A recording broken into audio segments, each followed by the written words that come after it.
ഇപ്പോഴിതാ സമാധാനത്തിന്റെ വെള്ളരിപ്രാവുകൾ യൂറോപ്പിലേക്ക് പറന്നെത്തുകയാണ്. ആണവായുധം പോലും എടുക്കാൻ മടിയില്ലെന്ന് പറഞ്ഞ അതേ പുത്തിന്റെ ഭാഗത്തു നിന്ന് ഒരു ഗ്രീൻ സിഗ്നൽ ലഭിച്ചിരിക്കുന്നു. അമേരിക്കൻ പ്രസിഡന്റ് ട്രംപിന്റെ ക്ഷണം സ്വീകരിച്ചെത്തുന്ന പുടിൻ യുദ്ധം അവസാനിപ്പിക്കാൻ സന്നദ്ധത അറിയിച്ചു കഴിഞ്ഞു. അമേരിക്കയുടെ സഹായം വറ്റിയതോടെ പ്രശ്നത്തിലായ ഉക്രൈനും ഇതൊരു സന്തോഷ വാർത്ത തന്നെയാണ്. എന്തായാലും ഈ കാര്യത്തിൽ ട്രംപ് പൊളിച്ചു. നമുക്ക് കാര്യങ്ങൾ വിശദമായിട്ട് തന്നെ മനസ്സിലാക്കാം. ഉക്രൈൻ സമാധാന ചർച്ചകൾക്കായി സൗദി അറേബ്യയിൽ റഷ്യൻ പ്രസിഡന്റ് വ്ളാഡിമിർ പുടിനെ കാണുമെന്ന് US പ്രസിഡന്റ് ഡൊണാൾഡ് ട്രംപ് പ്രഖ്യാപിച്ചതോടെ റഷ്യ ഉക്രൈൻ യുദ്ധത്തിന് പരിസമാപ്തി കുറിക്കപ്പെടുക കൂടിയാണ് ചെയ്യുന്നത്. ബുധനാഴ്ച റഷ്യൻ പ്രസിഡന്റായി ഒരു ടെലിഫോൺ സംഭാഷണം നടത്തിയതായും യുദ്ധം തുടങ്ങി അത് 3-ാം വർഷത്തേക്ക് അടുക്കുമ്പോൾ അതിന് അന്ത്യം കുറിക്കാനുള്ള ശ്രമം തന്റെ ഭാഗത്തു നിന്നും ഉണ്ടാകുമെന്നുമാണ് ട്രംപ് പറയുന്നത്. വൈറ്റ് ഹൗസിൽ തിരിച്ചെത്തിയതിനു ശേഷം ട്രംപും പുടിനും തമ്മിലുള്ള ആദ്യത്തെ സ്ഥിരീകരിച്ച ഫോൺ കോൾ ആയിരുന്നു അത്. ഈ വിഷയത്തിൽ സംസാരിക്കുമ്പോൾ റഷ്യൻ പ്രസിഡന്റ് തമ്മിൽ ദീർഘവും വളരെ ഫലപ്രദവുമായ സംഭാഷണം നടത്തിയതായി അദ്ദേഹം പറയുന്നു. വൈറ്റ് ഹൗസിൽ തിരിച്ചെത്തിയാൽ 24 മണിക്കൂറിനുള്ളിൽ റഷ്യ ഉക്രൈൻ യുദ്ധം അവസാനിപ്പിക്കുമെന്നായിരുന്നു ട്രംപ് തിരഞ്ഞെടുപ്പ് പ്രചാരത്തിൽ പോലും പറഞ്ഞിരുന്നത്.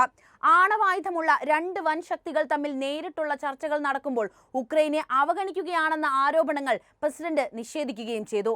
കാരണം ഈ ചർച്ചയിൽ ഉക്രൈന് ട്രംപ് സ്ഥാനം നൽകുന്നില്ലെന്ന ആക്ഷേപം ഇതിനു മുൻപും വന്നിട്ടുണ്ടായിരുന്നു. അദ്ദേഹം ഇവിടെ വരുമെന്ന് ഞങ്ങൾ പ്രതീക്ഷിക്കുന്നു. ഞാൻ അവിടെ ഉണ്ടാകും. ഞങ്ങൾ ആദ്യമായി സൗദി അറേബ്യയിൽ കൂടിക്കാഴ്ച നടത്താൻ പോകുകയാണ്. പുടിനെ കാണാനുള്ള തന്റെ പദ്ധതികളെക്കുറിച്ച് ട്രംപ് ഓവൽ ഓഫീസിൽ മാധ്യമപ്രവർത്തകരോട് പറഞ്ഞത് ഇങ്ങനെയാണ്. 2ാം തവണയും അധികാരത്തിലെത്തിയ ട്രംപ് റഷ്യൻ പ്രസിഡന്റിനെ കാണാൻ പോകുന്നു എന്നത് ആഗോളതലത്തിൽ തന്നെ ചില ചലനങ്ങൾ ഉണ്ടാക്കിയിട്ടുണ്ട് എന്നത് വസ്തുതയാണ്. പ്രത്യേകിച്ചും യുദ്ധം കൊടുമ്പിരി കൊണ്ടു നിൽക്കുന്ന സാഹചര്യത്തിലാണ് നമ്മൾ ഇതിനെ നോക്കിക്കാണേണ്ടത്. സമീപഭാവിയിൽ കൂടിക്കാഴ്ച നടക്കുമെന്ന് പ്രതീക്ഷിക്കുന്നതായി ഈ ആഴ്ച റഷ്യ US തടവുകാരുടെ കൈമാറ്റത്തിൽ പ്രധാന പങ്കുവഹിച്ച സൗദി കിരീടാവകാശി മുഹമ്മദ് ബിൻ സൽമാനും പങ്കെടുക്കുമെന്നും അദ്ദേഹം പറഞ്ഞിട്ടുണ്ട്. അതേസമയം 2 നേതാക്കളും തമ്മിലുള്ള കോളിനെ കുറിച്ച് ക്രെംലിൻ അഭിപ്രായപ്പെട്ടത് ഇങ്ങനെയാണ്.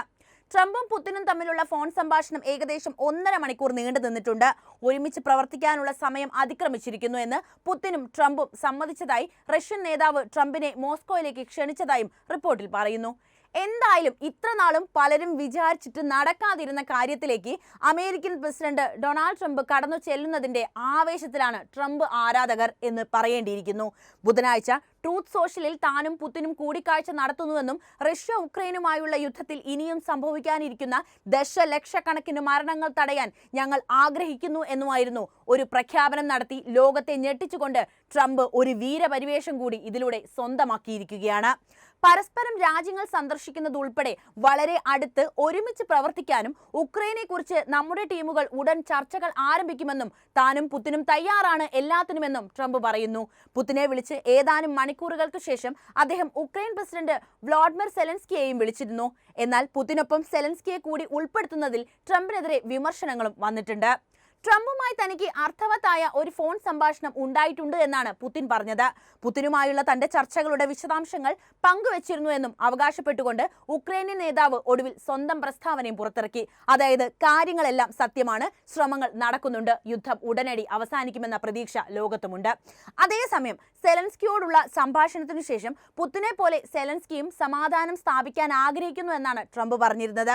ഏതാനും ദിവസങ്ങൾക്ക് മുൻപാണ് യുദ്ധം അവസാനിക്കണമെങ്കിൽ സമാധാനം പുനഃസ്ഥാപിക്കപ്പെടണമെങ്കിൽ പുടിനുമായുള്ള ചർച്ചകൾക്ക് താൻ തയ്യാറാണെന്ന് വ്ളാഡിമിർ സെലൻസ്കി തുറന്നു പറഞ്ഞത്. അത് പറഞ്ഞതോടെ അദ്ദേഹത്തിന്റെ ആ വാക്കുകൾ അന്താരാഷ്ട്ര സമൂഹത്തിന് പോലും വലിയ ആശ്വാസം തന്നെയാണ് നൽകിയത്. കാരണം കഴിഞ്ഞ 3 വർഷമായി നടക്കുന്ന യുദ്ധം അവസാനിക്കണമെന്ന് നമ്മൾ എല്ലാവരും ഒരുപാട് ആഗ്രഹിച്ചതല്ലേ. എന്നാൽ ജോ ബൈഡന്റെ ഭരണകൂടം ചെയ്തതോ യുദ്ധം അവസാനിപ്പിക്കണമെന്ന് ഒരു ഭാഗത്ത് നിന്നുകൊണ്ട് പറയും, മറുവശത്ത് ഉക്രൈന് വേണ്ട ആയുധങ്ങളൊക്കെ നൽകി യുദ്ധത്തെ സജീവമായി നിലനിർത്തും. അമേരിക്ക അവിടെ കണ്ട ലാഭം ആയുധ കച്ചവടമായിരുന്നു. റഷ്യക്ക് ആദ്യഘട്ടത്തിൽ ഒരു യുദ്ധത്തിന് താല്പര്യമുണ്ടായിരുന്നില്ല. എന്നാൽ റഷ്യയെ പ്രകോപിപ്പിച്ചുകൊണ്ടുള്ള നടപടികൾ മാത്രമായിരുന്നു ഉക്രൈന്റെ ഭാഗത്തുനിന്ന് സംഭവിച്ചുകൊണ്ടിരുന്നത്. എല്ലാത്തിന്റെ പിന്നിൽ പ്രവർത്തിച്ചതോ അമേരിക്ക. ട്രംപ് അധികാരത്തിൽ വരുമെന്ന് ഉറപ്പായതോടെ ഭൂഖണ്ഡാന്തര ബാലിസ്റ്റിക് മിസൈൽ ഉപയോഗിക്കാനുള്ള അവകാശം വരെ നൽകിയാണ് ബൈഡൻ പടിയിറങ്ങിയത് എന്ന് ഓർക്കണം. എന്ത് വില കൊടുത്താണ് ഉക്രൈന് ഒടുവിൽ സമാധാനം ലഭിക്കുമെന്ന വസ്തുതയെക്കുറിച്ച് പലരും ആശങ്കാകുലരാണ്. പെട്ടെന്നൊരു സമാധാനമായിരിക്കില്ല, മറിച്ച് ചില വ്യവസ്ഥകൾ ഇതിനോടൊപ്പം ഉണ്ടാകും. നേരത്തെ പെന്റഗൺ മേധാവി പീറ്റ് ഹെഗ്സെത്ത് യൂറോപ്യൻ എതിരാളികളോട് പറഞ്ഞത് 2014 മുമ്പുള്ള അതിർത്തികളിലേക്ക് മടങ്ങുക എന്ന ഉക്രൈന്റെ സ്വപ്നം ഒരു മിഥ്യാധാരണ ആയിരുന്നുവെന്നും നാറ്റോ അംഗത്വത്തിനായുള്ള കീവിന്റെ ആഗ്രഹം യാഥാർത്ഥ്യമാകില്ല എന്നുമാണ്. നാറ്റോ സഖ്യത്തിന്റെ പ്രാധാന്യം തന്റെ അതിർത്തികളിലേക്ക് എത്തിയതാണ് പുത്തിനെ പ്രകോപിപ്പിച്ച പ്രധാന ഘടകം. ഉക്രൈന് നാറ്റോയിൽ അംഗത്വം ലഭിച്ചു കഴിഞ്ഞാൽ തന്റെ രാജ്യത്തിന്റെ അതിരിലേക്കുള്ള പാശ്ചാത്യ ശക്തികളുടെ കടന്നുകയറ്റത്തെ പുത്തിൻ ഭീഷണിയായിട്ടാണ് കാണുന്നത്. മാത്രവുമല്ല, ചരിത്രപരമായി സോവിയറ്റ് സഖ്യകക്ഷികളെയാണ് നാറ്റോ തിരഞ്ഞുപിടിച്ച് അംഗത്വം നൽകുന്നത്. പഴയ പ്രതാപം വീണ്ടെടുക്കാമെന്ന ലക്ഷ്യത്തിൽ ജീവിക്കുന്ന പുത്തിനെ സംബന്ധിച്ച് ഇത്രയും കാര്യങ്ങൾ മാത്രം മതിയല്ലോ ഉക്രൈനോട് ശത്രുത വരാൻ. എന്തായാലും യുദ്ധം കൊണ്ട് ഒന്നും നേടാനാവില്ലെന്ന് ഇരു രാജ്യങ്ങളും മനസ്സിലാക്കിയിരിക്കുന്നു എന്നത് ഏറെ ആശ്വാസകരം തന്നെ. അതേസമയം സെലൻസ്കിയെ ചർച്ചകളിൽ നിന്ന് ഒഴിവാക്കുന്നില്ലെന്ന് ട്രംപ് വ്യക്തമാക്കി രംഗത്ത് വന്നിട്ടുണ്ട്.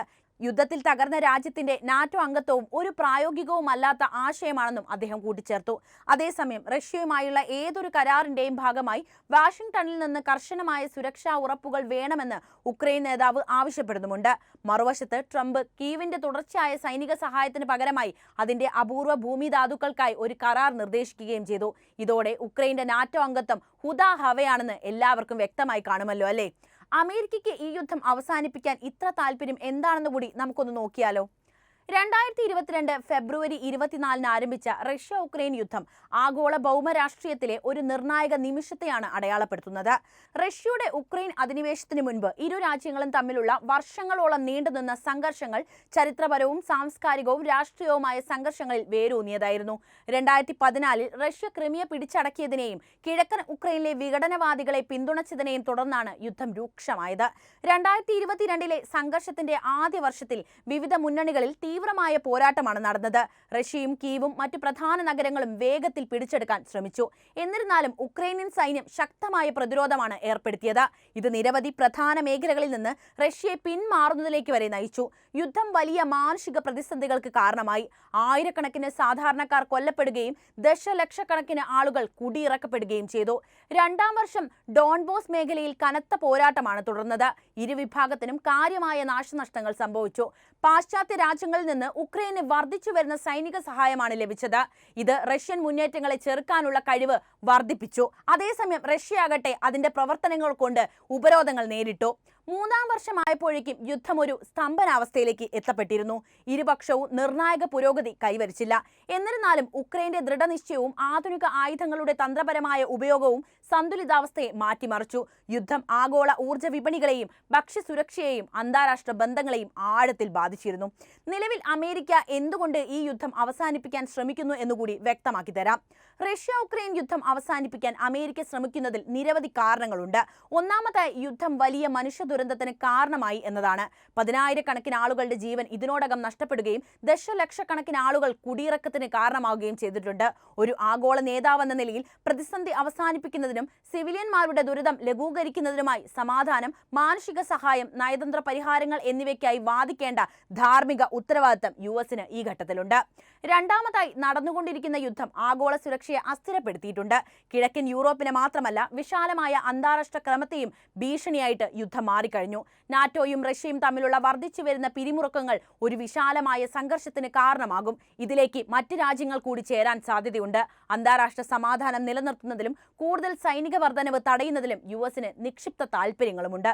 കൂടാതെ യുദ്ധം ആഗോള സമ്പദ് വ്യവസ്ഥയെ പ്രത്യേകിച്ച് ഊർജ്ജ വിപണികളിലും ഭക്ഷ്യ ഉൽപാദനത്തിലും ഗുരുതരമായി തടസ്സപ്പെടുത്തിയിട്ടുണ്ട്.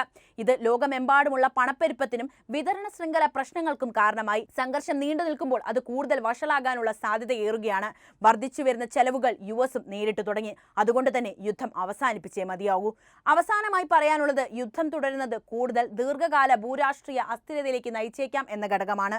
ഒരു നയതന്ത്ര പ്രമേയം സൈനിക ചെലവുകളിൽ നിന്ന് വിഭവങ്ങൾ മാറ്റി യുദ്ധത്തിൽ തകർന്ന പ്രദേശം പുനർനിർമ്മിക്കുന്നതിന് അനുവദിക്കും. സമാധാനം പ്രോത്സാഹിപ്പിക്കുന്നതിലൂടെ ആഗോള സ്ഥിരത, സുരക്ഷ, സ്വന്തം തന്ത്രപരമായ താൽപ്പര്യങ്ങൾ എന്നിവ സംരക്ഷിക്കാൻ യുഎസിനെ സഹായിക്കും. എന്തായാലും ഈ അവസരത്തിൽ യുദ്ധം എങ്ങനെയെങ്കിലും ഒന്ന് അവസാനിച്ചാൽ മാത്രം മതിയെന്നാണ് നമുക്ക് ഓരോരുത്തർക്കും പറയാനുള്ളത്, അല്ലേ? ട്രംപിന് ഈ വിഷയത്തിൽ ഇടപെട്ട് കാര്യങ്ങൾ രമ്യതയിൽ പരിഹരിക്കാനാകുന്നുവെങ്കിൽ അത് വളരെ നല്ലൊരു തീരുമാനമാണെന്ന് തന്നെയാണ് എൻ്റെ അഭിപ്രായം. നിങ്ങളുടെ അഭിപ്രായം എന്തായാലും കമൻ്റായി രേഖപ്പെടുത്തുക. ഒപ്പം വീഡിയോ ഇഷ്ടപ്പെട്ടാൽ ലൈക്ക് ചെയ്യാനും ഷെയർ ചെയ്യാനും പ്രത്യേകം ശ്രദ്ധിക്കുമല്ലോ.